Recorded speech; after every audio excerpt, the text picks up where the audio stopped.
자, 이제 문제 하나 풀어봅시다. 이론 확인 문제고 18번 문제인데요.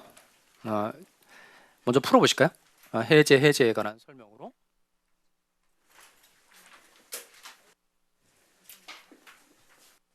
먼저 풀어보시기 바랍니다. 이거 틀린 걸 찾는 거죠? 자, 먼저 풀어보세요.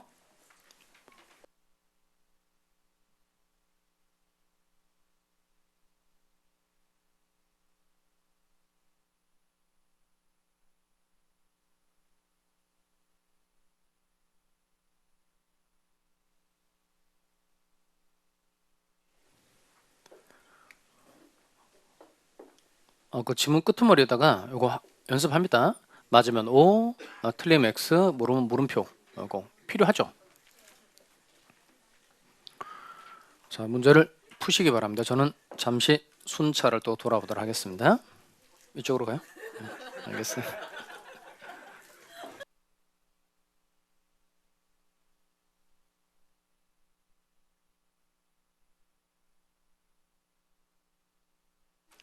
뭐 이렇게 숨기세요. 예. 근데 저만 가면 이렇게 가리시고 그러는데. 이 문제는 쉽죠? 예. 뭐 그렇게 까먹으세요? 당 떨어지신 거예요? 아직 그 교수실에 좀 이게 사식으로 좀 넣어주세요. 예, 예. 자, 이제 같이 풀어봅시다. 자, 그 문제 푸실 때 뭐 옆 사람하고 그렇게 상의하거나 그럴 필요는 없어요. 예. 그러니까 자기 옆에 있는 옆작은 믿을 만한 사람이에요? 믿기 어려운 사람이에요? 그리고 여러분의 여러분 짝이 여러분에게 되게 큰 힘이 될 때가 있어요. 언제 큰 힘이 될까요? 언제 큰 힘이 되냐면 모의고사 본 날 큰 힘이 돼요. 모의고사 본 날 엄청 큰 힘이 돼요. 왜냐면 저는 모의고사 보고 완전 조졌는데 내 옆짝은 더 많이 조진 거예요. 옆짝 보면 막 큰 힘이 나죠. 막 이쁘죠. 막 뭐 사주고 싶고 나만 한 50 맞아도 기분이 짜증 나는데 뭐 35 이렇게 맞아가지고 근데 제가 쭉 해보니까 같이 공부하는 사람들이 같이 다 합격하는 경우도 많고 또 어떤 패밀리들은 다 떨어지는 경우도 봤단 말이에요. 그러니까 이게 공부하면서 이게 서로의 좋은 영향을 주고받을 수 있도록 자기가 일단 열심히 해야 돼요. 자기가 열심히 해야 되고 일단 같이 공부하는 거 좋은데 자기가 공부가 안 될 때 자꾸 끌어내시면 안 돼요. 아시겠죠? 그러니까 자기가 공부 안 되면 자기 옆에 공부하고 있잖아요. 계속 붙어 있어 주세요. 그러니까 내가 공부 안 된다고 해서 좀 바람 쐬러 가자 이렇게 하다 보면 자꾸 공부량이 계속해서 줄어요. 그러니까 같이 공부를 하면 옆 사람을 좀 배려해서 자기가 버텨주는 게 그게 진정한 짝일 거예요. 자, 해봅시다. 자, 먼저 1번에 가서 계약의 해제에다 하나 더 쓸까요? 해제도 씁시다. 그러니까 해지 다 똑같아요. 그러면 계약을 해제하고 계약이 해지가 되고 그래도 따로 손해배상 청구할 수 있죠. 그런 뜻이 되려면 끝에 계약의 해제는 손해배상 청구에 영향을 미친다, 미치지 않는다 그런 뜻이 돼야 되죠. 자, 그래서 1번은 O고요. 그 다음에 2번 채무자가 불이행 의인사를 명백히 표시하였다. 이게 뭘까요? 불이행 의인사를 표시했다. 이게 뭐죠? 미리. 이건 아까 설명드렸던 정부 및 특으로 보내주세요. 이거죠. 그 채무자가 미리 이행하지 않겠다는 의인사를 명백히 표시한 경우니까 뭐 없이 최고 없이 곧바로 계약을 해지할 수 있어야 되죠. 그런데 최고 없이 계약을 해지할 수 없다 그랬으니까 OX, X. 답 2번 골랐어요. 3번에 중요한 단어가 있는데 그 단어가 뭘까요? 그렇죠. 이행 불능. 자, 이행이 불가능하게 되었다는 겁니다. 아까 제가 이행 불능의 경우에 세 가지를 말씀드렸죠. 그러니까 이행 불능의 경우에 뭐 없이 최고 없이 그 뒤에 두 개를 더 말하는 게 중요합니다. 최고 없이 그다음에 곧바로 소리가 안 나지? 자, 그럼 이제 이행 불능 가도록 하겠습니다. 중요한 키워드가 이행 불능. 그러면 아까 제가 이행 불능은 세 가지를 말씀하셔야 된다라고 했어요.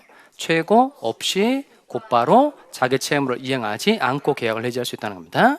따라서 채권자는 요 동시행관계에 있는 건 맞는데 자기 채무를 이행할 필요가 없다는 겁니다. 자신의 급부를 이행 제공할 필요 있다 없다? 없다. 이거 맞아요.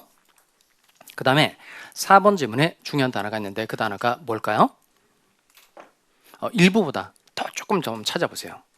뭘 찾아야 되냐면 요거 없으면, 그러니까 지금 일부가 불가능하다는 겁니다. 일부가 불가능해요. 그러면 이행된 나머지 부분 가지고 계약의 목적을 달성할 수 있으면 계약 해지하는 건 안 되죠. 그때는 손해배상만 청구할 수 있는 거고, 그다음 이행이 된 부분 가지고 계약의 목적을 달성할 수 없다. 그럼 애초에 의도했던 그대로 그 물건을 쓰지 못하게 됐다는 겁니다. 그럼 이때는 이건 계약 목적 달성이 불가능하니까 계약 전부를 뭐 할 수 있다? 해제할 수 있다는 겁니다.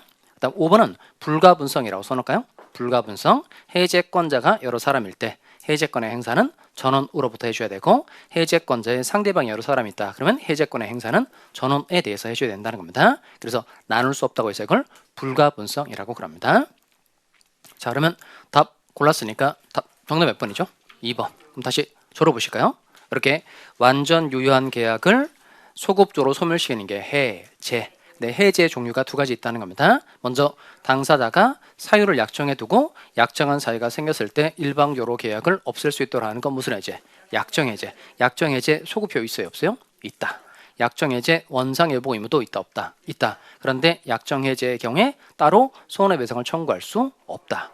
그 다음에 법정해제. 채무 불이행을 원인으로 계약을 해지하는 게 무슨 해제죠? 법정해제. 그럼 이제 중요한 건 뭐냐면 약정한 사유가 생겼고 채무 불이행이 생겼어요. 그러면 각각 해제권이라는 권리가 생긴 겁니다. 다만 해제할 거냐 말 거냐가 의무예요, 자유예요? 자유죠. 그러니까 반드시 계약을 해제해야 되는 건 아니에요. 그러니까 계약을 해제하지 않고 본래의 급부를 이행해 달라고 청구를 하는 것도 당연히 가능하다는 겁니다. 그럼 대금 지급하지 않았을 때 본래의 돈, 그다음 지연이자 함께 달라고 청구를 하는 건 당연히 허용된다는 겁니다. 다시 해제권 행사 여부는 자유이다, 의무이다? 자유. 근데 계약을 해제해야 되겠다라고 마음을 먹은 거예요. 그럼 계약 해지할 수 있는 건 맞죠? 대신 이게 상대방 있는 의사표시예요, 없는 의사표시예요? 있는 의사표시니까 언제 효력이 생기게 될까요? 상대방에게 뭐한 때? 도달한 때 해제 효력이 생긴다는 겁니다. 그러면 해제 의사표시가 상대방에게 도달되고 난 다음에 함부로 처리할 수 있어요, 없어요? 없어요. 그러니까 청약할 때 배웠던 거와 똑같아요. 계약의 청약은 이를 처리하지 못한다. 또 해제 의사표시도 이를 처리하지 못한다는 겁니다. 그럼 처리하지 못한다는 건 도달되기 전에 처리하지 못한다는 뜻이 아니에요. 뭐하고 난 후에?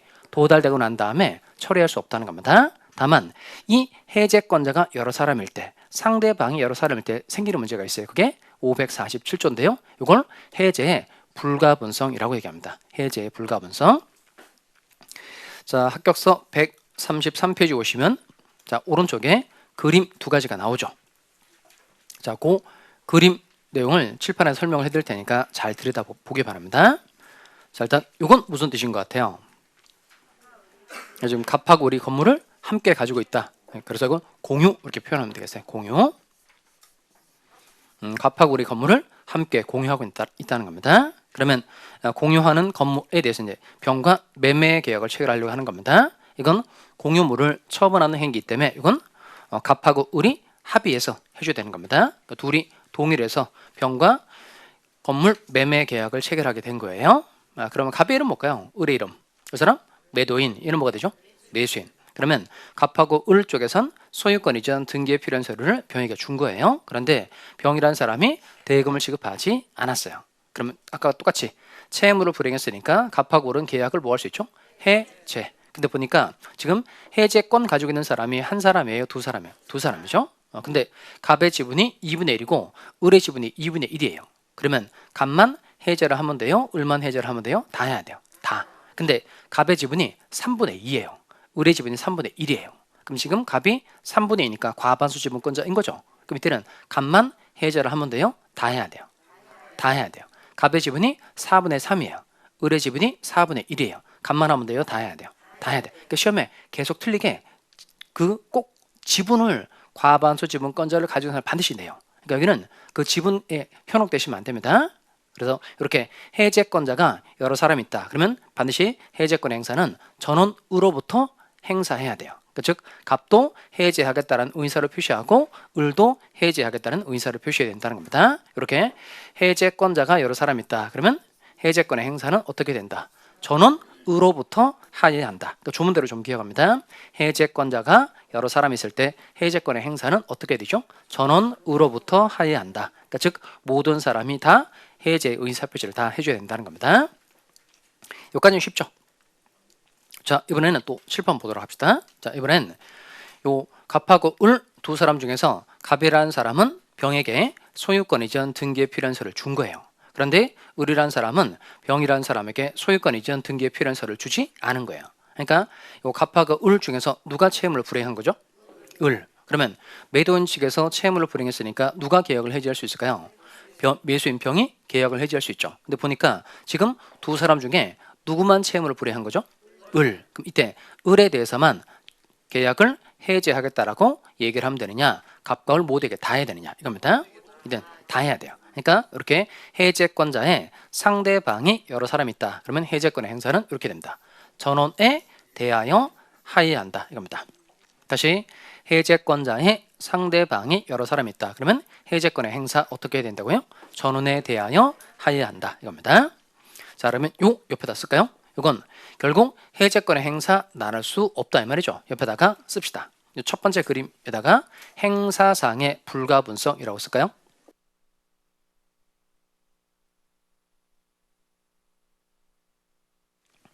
해제권의 행사 나눌 수 없다 그래서 이거 행사상의 불가분성. 자, 그리고 두 번째 그림을 좀 볼까요? 그 밑에 있는 아래쪽의 그림. 자, 이거 칠판을 다시 보도록 하겠습니다. 갑하고 을이 서로 동의를 해서 병과 매매 계약을 체결한 겁니다. 그런데 병이라는 사람이 대금을 지급하지 않아서 갑하고 을이 각각 계약을 뭐 할 수 있게 된 거죠? 해제. 여기는 해제권자가 여러 사람이 있다는 겁니다. 근데 이 중에 갑의 해제권이 소멸했어요. 그 해제권이 소멸한 이유는 뭐 중요하지가 않아요. 제척 기간이 경과가 돼서 소멸한 경우도 있고 갑이 해제권을 포기해서 소멸한 경우도 있어요. 어쨌든 지금 해제권 가지고 있는 사람 여러 사람인데 한 사람의 해제권이 소멸했다. 밑에 다른 해제권자의 해제권도 같이 소멸할까요? 그대로 존속할까요? 이게 그 존속시킬 수도 있고 소멸시킬 수도 있단 말이에요. 근데 이게 존속시키면 어떤 문제가 생길까요? 법률 관계가 엄청 복잡해져요. 그러니까 해제권 가지고 있는 사람이 여러 사람인데 얘는 해제권이 없어진 얘는 또 해제권이 가지고 존속하는 거예요. 그러면 법률 관계가 엄청 복잡해진다는 겁니다. 그래서 만든 게 547조 2항이에요. 그래서 만든 게 이거예요. 해제권자가 여러 사람이 있을 때 1인의 해제권이 소멸하면 다른 해제권자 해제권도 같이 소멸한다는 거예요. 결국 한 사람의 해제권이 소멸하면 다른 사람의 해제권도 같이 소멸한다는 겁니다. 결국 소멸도 나눌 수 있다는 거예요? 없다는 거예요? 없다는 거죠. 자, 여기다가 이렇게 하시고 이제 두 번째에다가 이건 소멸상의 불가분성이라고 씁시다.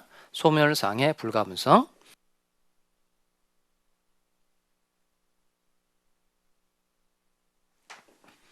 결국 행사도 나눌 수 없고 소멸도 나눌 수 없다 이겁니다.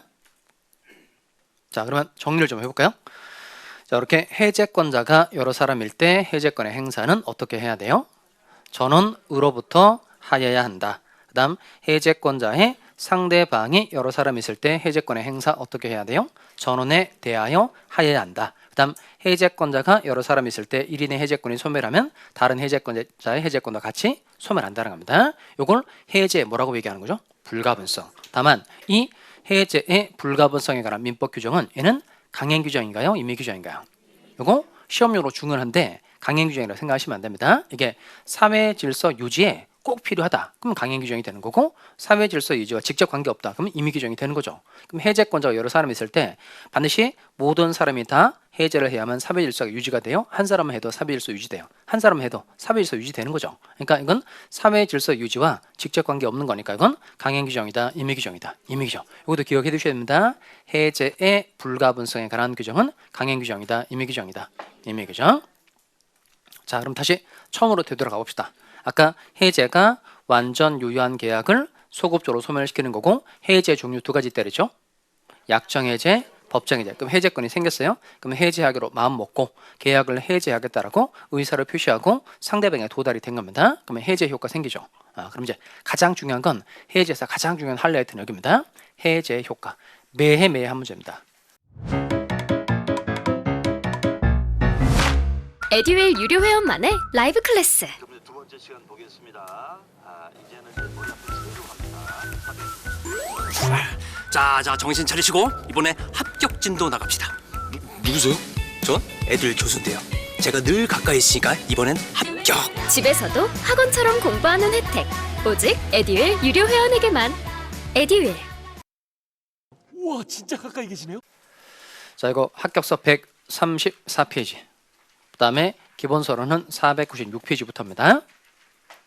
자, 여기는 그 그림 안에 중요한 것들이 다 들어가 있어요. 그리고 이 해제 효과를 공부할 때 제가 합격서에 넣어놓은 548조, 549조, 551조 조문 꼭 잘 읽어두시기 바랍니다. 그 조문도 시험 문제거든요. 그러니까 548조, 549조, 551조 복습할 때 꼭 잘 읽어보세요. 자, 제가 그림을 다시 그려볼 테니까 잘 따라옵시다. 자, 여기는 제가 PPT 그림을 이렇게 띄워드리니까 요즘 그런 분들이 많더라고요. 그 합격서 그림하고 PPT 그림을 잘 이렇게 대조를 이렇게 열심히 하시더라고요. 제대로 되어 있는지 안 되어 있는지. 제가 만든 거니까 간혹 오타가 조금 있긴 한데 그래도 이 책은 제가 교정을 정말 많이 봤거든요. 한 5번 이상 본 것 같아요. 그러니까 가끔 그런 경우 생기는데 웬만해서는 그 내용 자체가 이상하게 달라지고 그런 건 없으니까 일단 이 칠판 그림에 좀 집중해 주시기 바랍니다. 자, 먼저 갑이 건물 가지고 있고 건물에 대해서 이제 을과 매매 계약을 체결했어요. 갑은 매도인, 을은 매수인. 자, 그다음 이게 계약의 세부적인 내용이에요. 자, 일단 1월 1일에 계약금 얼마 주기로 했죠? 1,000만 원 주기로 했고, 그다음 1월 10일에 중도금 6천만 원 주기로 했고, 1월 20일에 잔금 3천만 원 주기로 정한 겁니다. 먼저 매매 대금 얼마예요? 1억. 자, 그런데 요 을이라는 사람의 색깔을 잘 봅니다. 요 1월 1일에 계약금 1,000만 원을 자기 돈으로 지급했고, 그다음 1월 10일에 중도금 6천만 원 자기 돈으로 준 거예요. 그러니까 총 계약금 중도금 합해서 7천만 원이죠. 그러니까 매매 대금 1억 원 중에서 7천만 원 자기 돈으로 준 거예요. 자, 그런데 요 잔금이 이제 없는 거예요. 잔금. 그래서 갑이라는 사람에게 이렇게 얘기한 겁니다. 네가 먼저 나에게 건물 소유권 이전 등기를 먼저 나에게 넘겨줘라.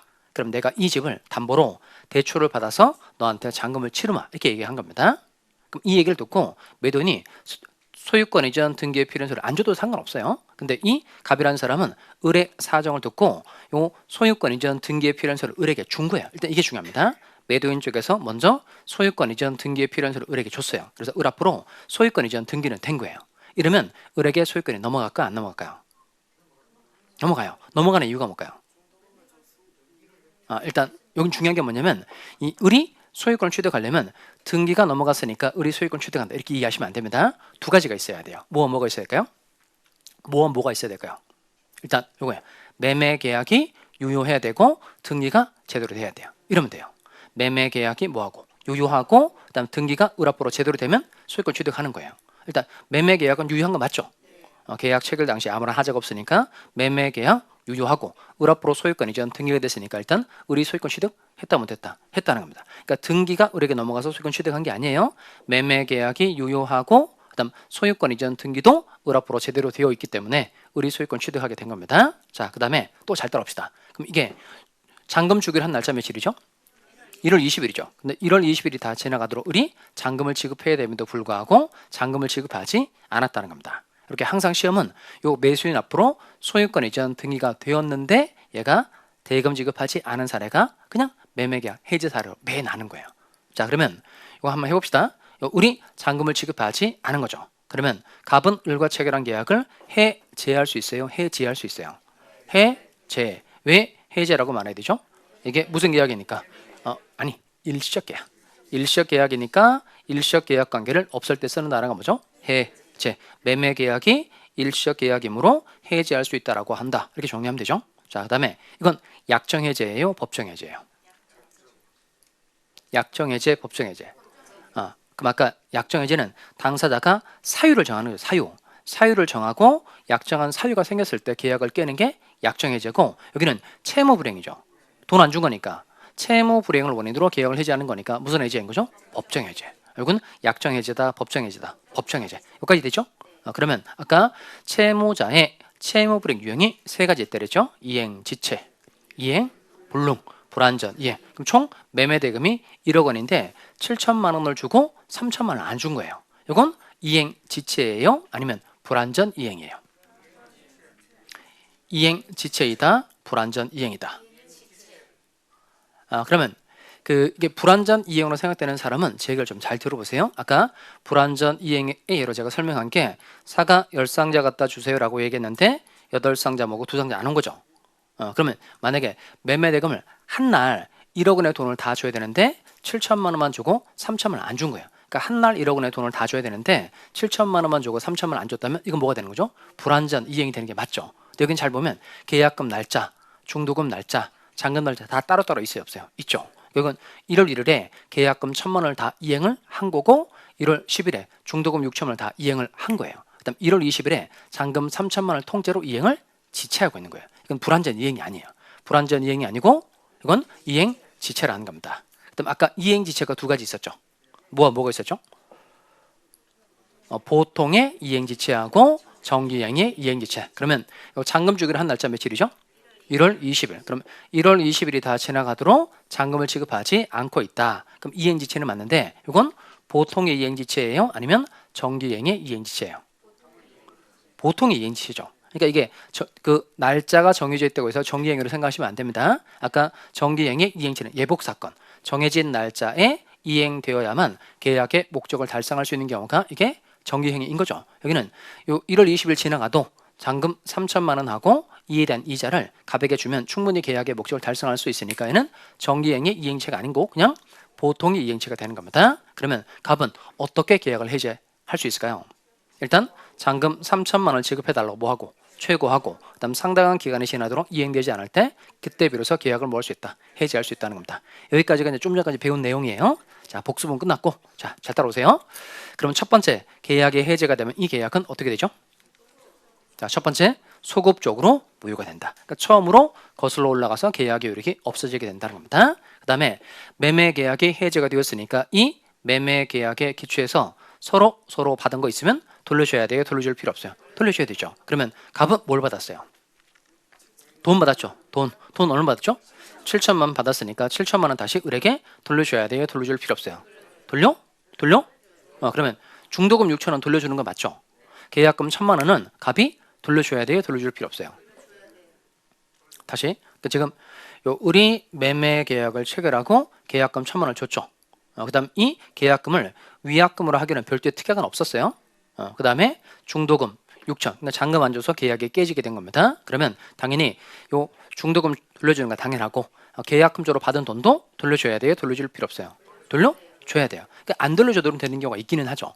그게 어느 경우냐면 예를 들어서 계약금을 뭐로 했을 때 위약금, 그러니까 예를 들어서 을이 계약을 위반한 경우에 갑이 계약금을 몰취한다라고 특약을 맺으면 이건 계약금을 위약금으로 하기로 한 특약이라고 말합니다. 이런 경우는 계약금을 안 돌려줘도 되는데 계약금을 위약금으로 하기로 한 특약이 없으면 계약금도 다시 돌려줘야 된다. 돌려줄 필요 없다. 돌려줘야 돼요. 자, 그 다음에 그럼 이때 갑이라는 사람은 총 7천만 원 돌려줘야 되는데 이 돌려주는 반환 이름은 이렇게 말한다는 겁니다. 읽어보겠어요? 무슨 의무? 원상회복 의무. 원상회복 의무. 자, 그다음 을이라는 사람도 소유권 이전 등기를 넘겨받았으니까 을도 소유권을 다시 갑에게 되돌려줘야 되죠. 이것도 뭐라고 표현할까요? 원상회복 의무. 그러면 지금 채무를 불이행하고 있는 사람은 누구예요? 을이죠. 근데 을만 원상회복 의무를 부담하는 게 아니고 갑과 모두 다 원상회복 의무를 부담한다는 겁니다. 이게 548조 1항 본문입니다. 그러면 요 합격서 134페이지, 기본서 496페이지에 보면 548조 조문 있죠. 찾으세요? 자, 548조 1항 본문만 한번 읽어보겠습니다. 같이 한번 읽어보겠어요. 시작.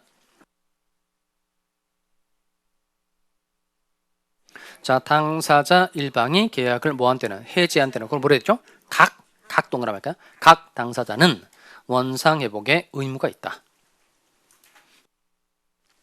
그래서 시험에서 채무를 불이행한 자에게만 원상회복 의무가 있다. 그러면 틀립니다. 각 당사자 모두에게 다 원상회복 의무가 있다는 겁니다. 그럼 다시 칠판에 와서 갑도 원상회복 의무를 부담하고 을도 원상회복 의무를 부담하는 거예요. 대신 두 당사자가 부담하는 원상회복 의무는 무슨 관계 있을까요? 동시 이행 관계 있다는 겁니다. 그게 549조 내용입니다. 제 546조의 규정은 전조의 경우에 준용한다 이렇게 돼 있죠. 이게 바로 이제 각 당사자가 부담하는 이 원상회복 의무가 무슨 관계에 있다? 동시 이행 관계에 있다는 내용입니다. 이건 명문 규정에 의해서 인정되는 동시 관계라는 겁니다. 자, 대신 조금 세분화해서 살펴봐야 될 부분이 있어요. 그러면 일단 을은 갑으로부터 건물 소유권 취득했으니까 건물 소유권 그대로 갑에게 되돌려 줘야 되죠. 그 다음에 갑이라는 사람은 을에게 받은 돈이 총 7천만 원이죠. 그럼 7천만 원 되돌려 줘야 되는데 이 갑이라는 사람은 지금 금전 7천만 원 돌려줘야 된다는 겁니다. 그럼 얘는 원금만 반환하면 돼요? 아니면 이자까지 가산해서 돌려줘야 돼요? 다시 잘 보면 누가 채무를 불이행했죠? 을이죠. 그러니까 을이 잘못을 해서 결국 갑이 계약을 해지를 한 거예요. 그러면 갑이라는 사람은 을에게 받은 돈이 7천만 원인데 7천만 원 원금만 돌려주면 된다? 아니면 이자까지 가산해서 돌려줘야 된다? 뭘까요? 이자까지 가산해서 돌려줘야 돼요.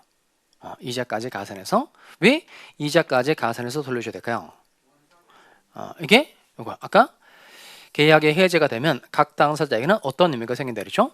원상회복 의미가 생긴다 그랬죠. 그러니까 원상회복이 뜻이 뭐죠? 한 번 더. 원상회복은 원래의 상태로 그대로 되돌려주는 게 원상회복이라는 겁니다. 이 말은 뭐냐면 갑디가 7천만 원을 받기 이전의 상태로 그대로 되돌려 놔라. 이게 원상회복인 거예요. 그러면 7천만 원 원래 누가 가지고 있었죠? 을이 가지고 있었죠. 그럼 누구라도 돈을 가지고 있다면 당연히 이자를 지급받을 수 있는 기회가 어느 누구에게나 다 있어요, 없어요? 있죠. 그러니까 원금만 돌려주면 안 되고 뭐까지? 이자까지 가산해서 돌려줘야 된다는 겁니다. 그럼 이때 이자를 이제 가산하려면 이제 어느 정도의 돈을 돌려줘야 되는지 이제 이율을 알아야 되죠. 이율은 몇 프로일까요? 이율. 일단 이율은 저는 그 계약을 체결할 때 이런 경우에 대비해서 다 이율을 다 정해요. 그러니까 내가 매도인이다. 그럼 이율을 높게 정할까요? 낮게 정할까요? 높게? 등신 아니에요? 높게 정하면? 내가 매도인이면 이율을 시중 1보다 높게 정할까요? 낮게 정할까요? 낮게 정하죠. 낮게 정. 내가 매수인이면 높게 정하겠죠. 이게 약정 이율이 꼭 있는 게 좋아요. 그러니까 자기 상황에 맞게. 저는 그 매도인이다. 내가 매도인이다. 그럼 보통 한 3%? 아니면 잘 협의해서 2%대로 잡거든요. 그다음에 내가 매수인이다. 그럼 한 6%, 7%대로 잡아요. 보통 이율이 한 5%를 기준으로 해가지고 내가 매도인이면 낮게, 매수인이면 높게 이렇게 정한단 말이에요. 그러니까 이게 약정 이율이 있으면 이에 따르고 없으면 어떻게 될까요? 법정 이율이 적용돼. 법정 이율. 법정 이율은 민사는 연 5%예요. 5%. 그러니까 이게 5%인 돈도 계산해 보면 큰 돈이라고요. 1억에 5%가 얼마예요? 500이잖아요. 그걸 현금으로 줘야 되는 거예요. 그러니까 계산하는 게 약정일을 정하는 게 훨씬 좋다는 겁니다. 그리고 그 계약서 체결할 때 그런 내용 잘 감안해서 한번 써줘 보세요. 그러니까 여러분이 누구 편인지에 따라서 잘 판단하시면 돼요. 내가 매도인 편이다. 미사는 유리하게. 매수인 편이다. 그럼 이쪽 유리하게 계약서를 그렇게 특약상에 넣으면 돼요. 근데 약정일을 넣는 게 훨씬 더 유리해요. 만약에 약정일이 없을 때 법정일이 적용된단 말이에요. 그러니까 민사에 관해서 몇 프로라고요? 연 5%. 좀 더 계산해 보도록 한번 하겠어요? 대신 이자를 계산할 때 이제 언제부터 이자를 계산해야 되냐? 이율은 이제 약정일이 없으면 민사에 관한 법정일 연 5%가 적용되는 거 이제 받고, 그다음에 언제부터 이자를 가산해야 되는 거냐? 이건 돈을 받은 날이에요, 다음 날이에요? 받은 날. 그러니까 금전을 받은 날부터 이자를 가산해서 돌려주는 겁니다. 왜 받은 날부터 이자를 가산해야 될까요? 이것도 원상회복이기 때문에 그래요. 그럼 잘 보시면 요 계약금 1월 1일 날 돈 받았죠. 그럼 계약금 1월 1일 날 1,000만 원 받았다는 겁니다. 그럼 이 1,000만 원 원래 누구 돈이었었죠?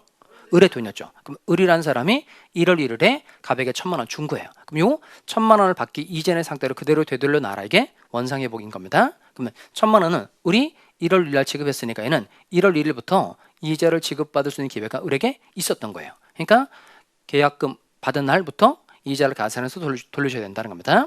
중도금도 똑같아요. 중도금 받은 날짜 며칠이죠? 1월 10일이니까 중도금 6천만 원에 대한 이자를 1월 10일부터 계산해서 이자를 가산해줘야 된다는 겁니다.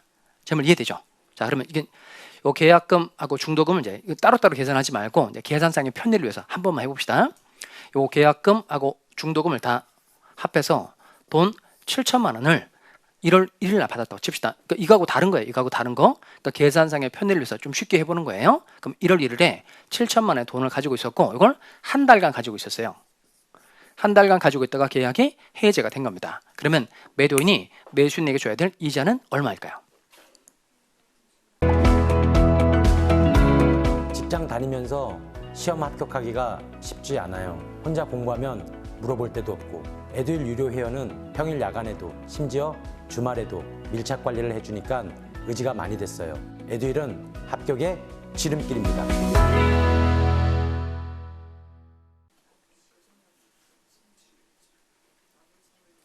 여러분 암산이 되나 보죠? 그 숫자를 좀 해야 되는 거 아니에요? 아니면 계산기를 쓰던가. 350은 너무 많죠. 그건 너무 많잖아요. 계산기 한번 두들겨 볼까요? 그 시험 볼 때 그 학교론 계산기 가지고 하죠. 그건 계산 문제 풀기 위해서 가지고 하는 게 아니죠. 민법 문제 풀라고. 자, 그러면 한번 해봐요. 얼마예요? 7천? 만 원에다가 갑이 을에게 줘야 될 이자가 얼마죠? 대충 하면? 그럼 해봅시다. 아, 이거 한참 걸리겠는데. 자, 그럼 이게 7천만 원을 한 달간 가지고 있었다 그랬죠? 그럼 이게 약정이율이 없으니까 민사에 관해서 연 5%가 그랬죠. 연 5%. 그럼 이제 5%니까 이거 100분의 5를 해야 되는 거죠. 일단 100으로 까야 되죠. 100으로 까는 건 뭐라 그래요? 100으로 까는 건 이건 약분이라고 그래요. 약분. 약분이란 말 오랜만에 들어보죠. 약분. 그 다음에 70만 원에 이제 5를 곱하면 얼마예요? 이게 350만 원인 거죠. 이게 연 이자 아닌 거죠. 연 이자. 연 350만 원인 거잖아요. 그 다음에 이거 한 달간 가지고 있었다 그랬으니까 이걸 나눠야 되죠. 12분의 1로 해야 되는 거죠. 그럼 이건 이제 계산해야 되잖아요. 이 계산할 수 있겠어요? 자, 이거 계산을 하려면 어떻게 되냐면 이게 350만 원이잖아요. 그 다음에 10이 이렇게 돼 있으니까 요거 이제 계산을 해야 되는 거예요. 계산. 그럼 이제 2를 이렇게 하는 거죠. 2. 그래서 24 이렇게 해가지고 이제 또 계산 이렇게 해보는 겁니다. 이제 대충 이렇게 하는 거예요. 한 9만 원 얼마 나오겠네요. 그럼 대충해서 얼마 나오는가요? 30만 원. 그러니까 갑이라는 사람은 총 7천만 원에다가 30만 원까지 얹어서 갑에게 돌려줘야 된다는 겁니다. 일단 여기까지는 정리가 돼야 됩니다. 이게 원상회복이라는 거예요. 원상회복. 그러니까 갑이라는 사람은 원금만 돌려주면 되는 게 아니고 뭐까지? 이자까지 가산해서 돌려줘야 된다는 겁니다. 대신 여기까지만 보면 갑이라는 사람이 좀 불리해 보이죠. 왜냐하면 결국 을이 잘못을 해서 갑이 계약을 해지하게 됐는데 어쨌든 좀 적은 금액이긴 하지만 어쨌든 7천만 원에다가 얼마까지 얹어서 30만 원까지 얹어서 되돌려줘야 되니까 여기까지만 보면 갑이 좀 불리한 것처럼 보인단 말이에요. 그런데 계약을 해지한 사람이 절대 불리해지는 일은 없어요. 뭐 때문에 그럴까요? 손해배상 청구 때문에 그래요. 그러면 계약을 해지한 갑은 을에게 손해배상 청구할 수 있다 없다? 있다는 겁니다. 그러면 손해배상을 청구할 수 있으니까 자신에게 생긴 손해에 대해서 을에게 배상을 청구할 수 있다는 점을 감안을 해보면 결국 갑이 불리해지거나 이런 경우는 생기지 않는다는 겁니다. 그래서 맞는 게 551조입니다. 조문 한번 다시 보겠어요? 551조 찾았죠? 자, 거기 해지는 빼고 해제만 내서 한번 읽어보겠습니다. 계약의 해제는 읽어보겠습니다. 시작. 계약의 해제는 손해배상 청구에 영향을 미친다, 미치지 아니한다, 미치지 아니한다. 그러면 계약을 해지하고 난 다음에 손해가 있으면 손해배상을 청구할 수 있다 없다? 있다는 겁니다. 네, 그래서 이 계약금을 위약금으로 특약을 맺으면 매도인이 훨씬 좋아요. 그럼 아까 이 사례는 계약금을 위약금으로 하기로 특약을 맺지 않았다라고 했는데 보통 이제 계약금을 주고 이렇게 특약을 맺으면 되죠. 그러니까 을이 계약을 위반한 경우에 갑이 계약금을 몰취한다. 이렇게 특약을 맺은 겁니다. 몰취는 이제 몰수에서 취득한다는 뜻입니다. 가져가는 거 얘기하는 거예요. 그럼 이때 요 계약금 1,000만 원을 주면서 을이 계약을 위반한 경우에 갑이 계약금을 몰취한다고 특약을 맺으면 요 을이 잔금 지급하지 않은 거죠. 그럼 갑은 계약을 뭐 할 수 있죠? 해제. 그리고 이 약정대로 계약금 1,000만 원을 먹을 수 있죠. 그러면 아까 요 7천만 원에다가 30만 원 얹어서 돌려준다 그랬잖아요. 대신에 1,000만 원을 받을 수 있으니까 결국 계산은 30만 원 주고 1,000만 원 가져가는 거니까 결국 갑이 얼마만큼 이득인 거예요? 970만 원만큼 이득을 얻게 된다는 겁니다. 그러니까 계약을 해지한 갑이 불리해지거나 이런 경우는 생긴다 안 생긴다? 안 생긴다는 겁니다. 그러니까 틀리면 안 돼요. 다시 계약을 해지하고 난 다음에 손해 있으면 손해배상을 청구할 수 있다 없다? 있다. 근데 엄청 중요한 게 하나 있어요. 이때 해제는 반드시 무슨 해제? 이해야 된다. 법정 해제. 지금 이거 보면 이거 채무 불이행이죠. 채무 불이행을 원인으로 계약을 해지하는 경우라야만 따로 손해배상을 청구할 수 있다는 겁니다. 그러니까 틀리면 안 돼요. 손해배상을 청구할 수 있는 해제는 오로지 무슨 해제 한한다? 법정 해제 한한다는 겁니다. 그럼 좀 전에 약정 해제 있었죠? 약정 해제는 손해배상을 청구할 수 있어요, 없어요? 없죠. 왜 손해배상을 청구할 수 없죠? 법정 해제가 아니므로. 또 해약금에 의한 계약 해제, 해약금에 의한 계약 해제의 경우에도 손해배상을 청구할 수 있어요, 없어요? 없죠. 왜 없죠? 법정 해제가 아니므로. 합의 해제라는 것도 있어요. 합의 해제. 그러니까 당사자가 계약을 물르기로 합의하는 걸 합의 해제라고 얘기합니다. 합의 해제의 경우에 손해배상 청구할 수 있어요, 없어요? 없죠. 왜 없죠? 법정 해제가 아니므로 해제 조건이라는 것도 있어요. 그러니까 해제 조건이 성취가 되었을 때 장래에서 계약의 효력이 없어지는 게 해제 조건인데 얘도 손해배상을 청구할 수 있다 없다? 없죠. 왜 없죠? 법정 해제가 아니므로. 이게 이거 한 개만 가지고 풀 수 있는 문제가 엄청 많으니까 까먹으면 안 됩니다. 이렇게 계약 해제의 경우에 손해배상을 청구할 수 있는 해제는 오로지 무슨 해제 안 한다? 법정 해제 안 한다는 겁니다. 그다음 이 손해는 신뢰에게 손해를 배상해 달라고 요구를 하는 거예요? 아니면 이행에게 손해를 배상해 달라고 청구를 하는 거예요? 그러니까 우리가 배운 것 중에 신뢰에게 손해를 배상하는 제도 하나 배운 적 있죠. 그게 지난번에 배웠던 계약 체결상의 과실 책임. 이거 생각나요?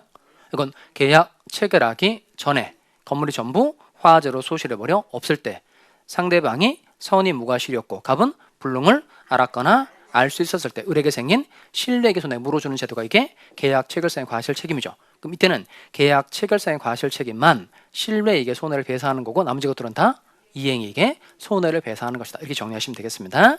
다시 계약이 해제가 되었을 때 손해배상 청구할 수 있는 건 맞는데 이때 무슨 손해를 배상해 달라고 청구를 하는 거예요? 이행이에게 손해를 배상해 달라고 청구를 하는 겁니다. 자, 그다음 잘 정리해 두기 바랍니다. 무슨 손해라고요? 이행이에게 손해를 배상해 달라고 청구를 하는 거예요. 자, 여기까지가 이제 해제 효과예요. 해제 효과. 자, 그다음에 물권 변동 내용을 좀 해봅시다. 물권 변동. 얘도 중요한데요. 그럼 다시 원리대로 가서 먼저 갑이 을과 매매 계약을 하고 을의 부탁대로 소유권 이전 등기에 필요한 서류를 을에게 준 거예요. 그리고 을 앞으로 소유권 이전 등기가 된 겁니다. 그런데 을이 채무를 제대로 이행하지 않아서 계약이 해지가 된 거예요. 자, 그러면 계약이 해지가 되면 소유권은 당연히 원소유자 갑에게 복귀할까요? 아니면 을 앞으로 되어 있는 등기를 말소시켜야만 소유권이 복귀할까요? 소유권은 당연히 원소유자 갑에게 되돌아온다. 아니면 을 앞으로 되어 있는 등기를 말소시켜야만 소유권이 되돌아온다. 그 학설은 좀 나뉘거든요. 그래서 먼저 소유권이 당연히 원소유자에게 복귀한다는 견해도 있고요. 그 다음에 말소 등기를 해야만 소유권이 복귀한다는 견해도 있어요. 그럼 중요한 건 다수설의 태도가 중요해요? 소수설의 태도가 중요해요? 판례의 태도가 중요하죠. 판례의 태도가 중요하다. 학설은 필요 없고. 왜냐하면 다툼이 있으면 뭐에 따라? 판례에 따라. 판례에 따라. 판례에 따름이니까 학설은 필요가 없어요. 그러니까 판례 내용을 잘 기억하셔야 됩니다. 그럼 이건 판례가 어떤 태도를 취하고 있는지는 이건 이해하는 거예요? 외우는 거예요? 이건 외워야 돼요. 그건 이해가 아니에요. 그러니까 얘는 반드시 외웁니다. 우리 판례는 소유권이 당연히 복귀한다는 태도를 취하고 있어요. 당연히 복귀한다. 그 당연히 복귀한다는 말은 무슨 뜻일까요? 당연히. 이건 요거야. 말소 등기 없이도요. 그러니까 을 앞으로 되어 있는 등기를 말소하지 않아도 소유권은 당연히 원소유자에게 복귀한다는 겁니다. 일단 그 말소 등기가 필요 없다 그랬으니까 이건 등기부 정리를 할 필요가 없다는 거예요. 등기부 정리를 하지 않아도 계약만 해제가 되면 이렇게 이해하시면 되겠어요. 그러니까 갑이 계약서를 찢어버리면 계약 해제했다는 찢어버린다고 표현합시다. 뭐 계약서만 찢어버리면 등기부를 정리하지 않아도 소유권은 당연히 갑에게 되돌아온다는 겁니다. 그다음에 이때 등기관이 이 의뢰 등기를 직권 말소한다 이렇게 생각하시면 안 돼요. 왜냐하면 등기관은 지금 계약이 깨진 건지 등기관 자체가 알아요, 몰라요? 모르죠. 그러니까 이게 직권 말소도 아니에요. 그러니까 계약만 해제가 되면 등기부상에 아무런 정리를 하지 않아도 그냥 법적으로 소유권은 갑에게 되돌아온다는 거예요. 여기까지 이해되죠? 계약만 해제가 되면 소유권은 당연히 갑에게 되돌아온다는 겁니다. 이거 왜 그런 거냐면 이 계약이 해제가 되었을 때 이 해제하면 해제의 효과가 물권행위에도 같이 영향을 준다는 거예요. 그래서 을 앞으로 되어 있는 등기를 말소할 필요도 없이 소유권이 갑에게 되돌아온다고 보는 거예요. 근데 생기는 문제가 하나 있어요. 뭐냐면 계약만 해제가 되면 법적으로 소유권은 갑에게 되돌아와요. 근데 여전히 등기부상의 소유자로 기록되어 있는 사람은 누구예요? 을이죠. 그럼 어떤 일이 생길 수 있을까요? 얘가 팔아먹을 수 있다는 거예요. 그러니까 을 앞으로 소유권 이전 등기가 되어 있으니까 얘가 다른 사람에게 팔 수 있다는 거예요. 그러니까 즉 병이라는 사람과 매매 계약을 체결하고 제3자 병이라는 사람에게 소유권 이전 등기를 넘겨줄 수 있다는 거예요. 그럼 어떤 문제가 생길까요? 갑하고 병 중에 누가 보호가 되느냐 이런 문제가 생기는 거예요. 그럼 얘가 병한테 팔아먹었어요? 그러면 병이라는 사람은 을과 매매 계약을 하고 을로부터 소유권 이전 등기를 공유받은 거죠. 그럼 병이 소유권을 취득하는 거냐 아니면 계약이 해제가 되어서 소유권을 되찾아 가지고 온 갑이 소유권을 취득하는 거냐 이런 문제가 생긴다는 거예요. 둘 모두에게 소유권을 다 주는 건 돼야 안 돼요? 안 되죠. 왜 안 될까요? 이게 일물일권주의죠. 일물 하나의 물건에 대해서 소유권이 한 개만 있어야 되잖아요. 그러니까 갑하고 병 두 사람 중에 누가 소유권을 취득하는지가 중요하다 안 중요하다? 중요하다는 거예요. 그래서 해제는 판례가 많아요. 이 부분에 관한 판례가 제일 많아요. 그럼 잘 따라옵시다. 그럼 먼저 이 병이라는 사람이 을과 그냥 매매 계약만 체결한 사람이에요. 그러면 얘는 물권자예요, 채권자예요? 매매 계약만 체결한 사람이다. 그러면 물권자다, 채권자다. 그냥 채권자. 그러면 요 갑이라는 사람은 소유권을 되찾아 가지고 온 사람이니까 얘는 물권자. 병은 매매 계약만 한 사람이니까 채권자. 그러면 물권하고 채권이 충돌하면 뭐가 우선하죠? 물권이 우선하죠. 그러니까 이런 경우에는 병이라는 사람이 제3자로 절대 보호를 받을 수 있다 없다? 없다는 거예요. 그러니까 병이라는 사람이 을과 매매 계약만 체결해서는 절대 보호를 받을 수 없고 부동산인 경우는 등기, 동산 같으면 인도까지 한 어떤 사람이 될까요? 이런 사람이 돼요. 어떤 사람이다? 물권자. 물권자 이해한다는 겁니다. 그러니까 채권 취득한 사람은 절대 제3자가 될 수 있다 없다? 없어요. 반드시 어떤 사람이 돼요? 물권자.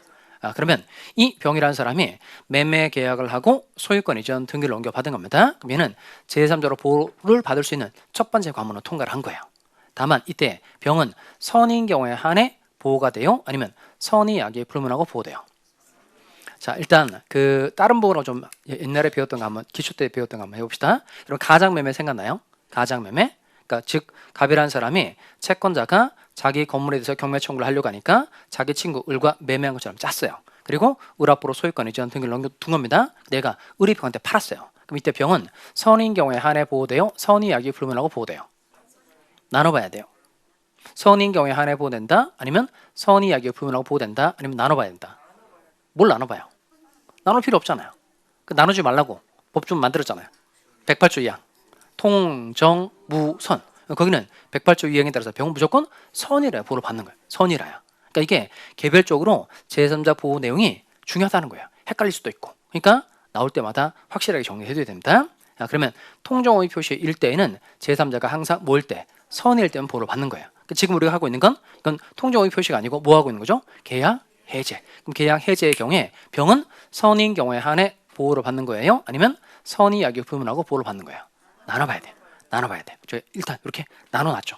이걸 잘 기억합니다. 자, 첫 번째는 뭐냐면 병이라는 사람이 언제 을과 계약을 맺었는지가 중요하다는 겁니다. 그러면 먼저 첫 번째 병이라는 사람이 갑이 계약을 해제하기 전에 을과 계약을 체결하고 소유권 이전 등기를 넘겨받은 거예요. 그러니까 해제하기 전이라는 겁니다. 이때는 병이라는 사람은 선의 약이 불문하고 보호됩니다. 여기는 선이라는 건 몰랐다 이 말이죠. 뭘 몰랐다는 뜻일까요? 해제가 아니고 그러니까 해제하기 전이니까 이걸 말하는 겁니다. 채무 불이행 사실이에요. 그러니까 을의 채무 불이행 사실을 모르고 계약을 체결한 게 선의, 을의 채무 불이행 사실을 알고 계약을 체결한 게 악이라는 거예요.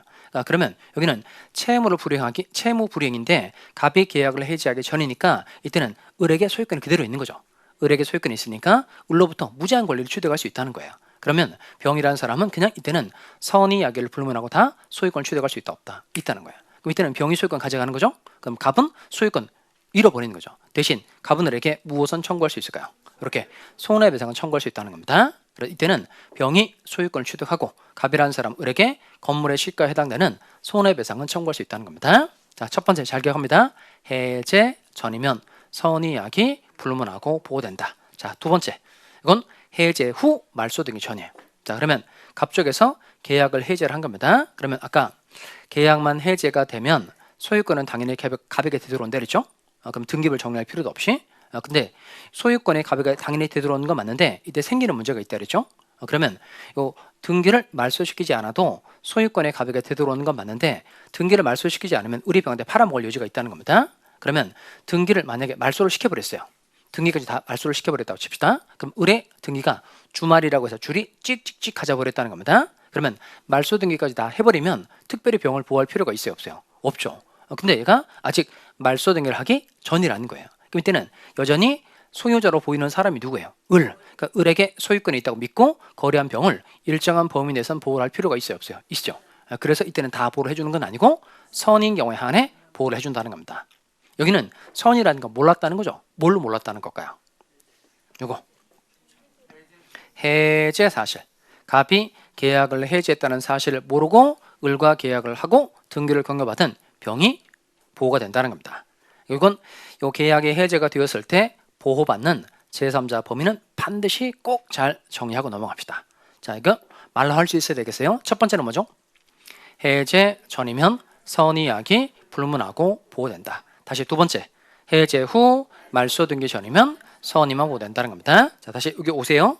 자, 그러면 첫 번째 관문, 계약이 해제가 되었을 때 제3자로 보호를 받으려면 첫 번째, 얘는 무조건 어떤 사람이 된다. 물권자. 이해한다는 겁니다. 그리고 계약이 해제가 되었을 때 제3자 보호 범위, 첫 번째, 해제 전이면 선의약이 불문하고 보호된다. 두 번째, 해제 후 말소 등기 전이면 선의만 보호된다는 겁니다. 자, 여기까지 정리해두고 좀 쉬었다가 뒤에 문제 또 풀어보도록 하겠습니다.